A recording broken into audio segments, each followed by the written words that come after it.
کله چې احمد شاه بابا وفات شو په 1922 میلادي کال کې د هغه زوی تیمورشاه په تخت کې ناستو. د احمد شاه بابا امپراتوري چې د افغانستان نه هند، ایران او منځنۍ اسیا پورې غځېدلې وه، خو کله چې تیمورشاه واک ته ورسېده حالات بدل شول. تیمورشاه په کندهار کې تاجپوشي وکړه او د افغانستان پایتخت د کندهار نه کابل ته بدل کړ، ځکه چې هلته سیاسي حالات ښه نه او کابل د واک چلولو لپاره مناسب ځای و. تیمورشاه ته د پلار نه یوه لویه امپراتوري پاتې شوې وه، خو دا امپراتوري د دننه نه کمزورې شوې وه. د سیکانو قوت په پنجاب کې په زیاتېدو و او د امپراتورۍ دننه بغاوتونه پیدا شول. تیمورشاه د ډیرو مشکلاتو سره لاس او ګریوان و. د پنجاب په سیمه کې سیکانو خپل حکومت جوړ کړی و، ملتان او لاهور هم لاندې کړي وو. د سند، کلات او بهاولپور واکمنانو نور د دوراني خبرې نه منلې. تیمورشاه په همدې سوچونو کې و، یا به په نرمۍ سره د ځمکې بیرته اخلي یا به جګړه کوي، خو جګړه هم دومره اسانه نه وه. تیمورشاه چې کله پاچا شو د همغه وخت نه د سیکانو قوت زیات شوی و. سیکان چې مخکې به په مذهبي ډلې پیژندل کېدل، اوس یو فوزي قوم ګرځېدلی و. دوی د پنجاب، لاهور او ملتان ځمکې لاندې کړې وې. په 1922 میلادي کال کې همغه کال چې احمد شاه بابا وفات شو، سیکانو ملتان ونیو. ملتان یو ډیر مهم ښار و، د دوراني امپراتورۍ د جنوب لویدیځې دروازې حیثیت یې لرو. تیمورشاه دا نشو کتلی چې سیکان د ملتان لاندې کی، خو هغې وخت کې د دوراني امپراتورۍ دننه هم ډیر مشکلات وو. د سند حکمران نور مالیه نه ورکوله. ناصر خان بلوچ چې د کلات واکمنو د تیمورشاه خبره نه منله. بهاولپور هم د مرکزی واک سره د ډغرو وهلو کوشش کاوه. په داسې حالت کې تیمورشاه یوازې پاتې شوی و. د ده په امپراتورۍ کې له هرې خوا نه بغاوتونه کېدل او د بل اړخ نه سیکان ورځ په ورځ قوي کېدل، خو بیا هم تیمورشاه مایوسه نه شو. تیمورشاه فکر کاوه چې د سیکانو خلاف جګړه وکړي، خو د جګړې لپاره وخت، پیسې او فوز ته ضرورت و، او دا هر څه د هغه سره ډیر کم و. نو د جګړې پر ځای کوشش وکړ چې د خبرو د لارې ملتان بیرته په خپله ولکه کې راولي. د خپل وفادار استازی حاجي علي خان وټاکه او هغه ته امر وکړ چې د بنګي سیکانو مشرانو سره د خبرې وکړي. تیمورشاه ورته وویل چې په نرمو خبرو او ادب سره هغوی مجبور کا چې ملتان نه ووځي.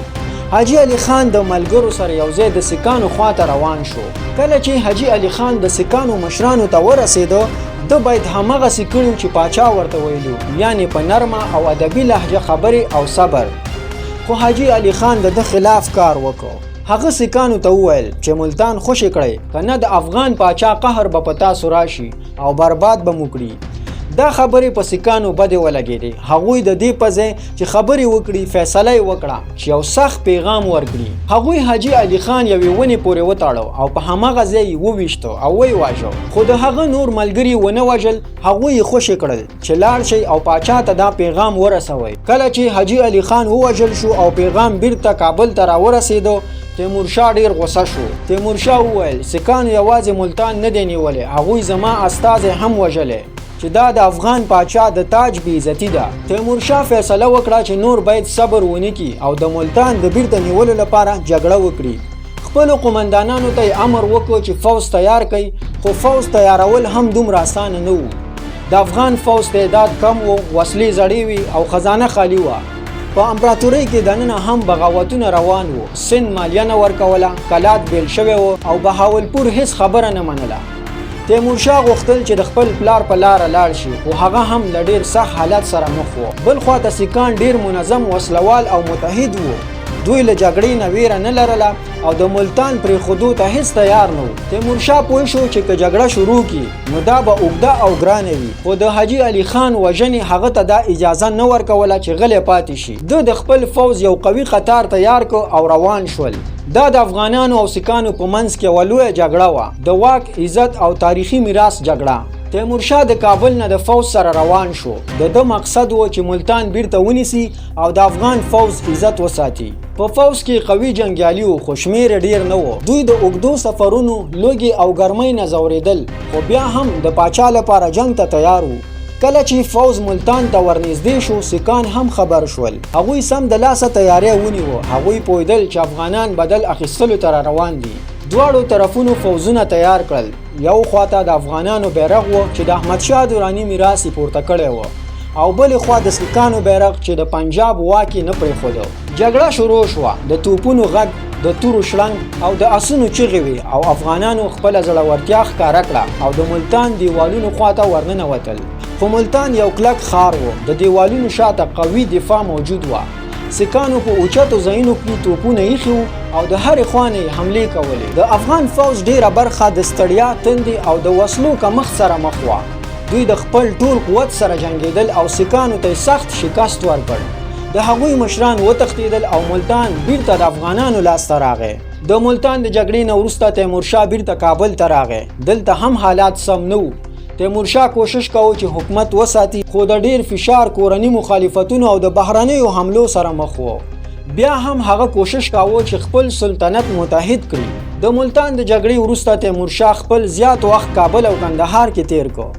هلته یې د سلطنت د بیا رغولو کوششونه کول او کوشش یې کاوه چې داخلي نظم ټینګ کړي، مالیه راټوله کړي او فوج قوي کړي. خو مشکلات زیات وو. هر ځای کې واکمنانو د ځان لپاره حکومتونه جوړول. تیمورشاه د دې ټولو کوششونو سره سره د خپل پلار په شان امپراتور نشو.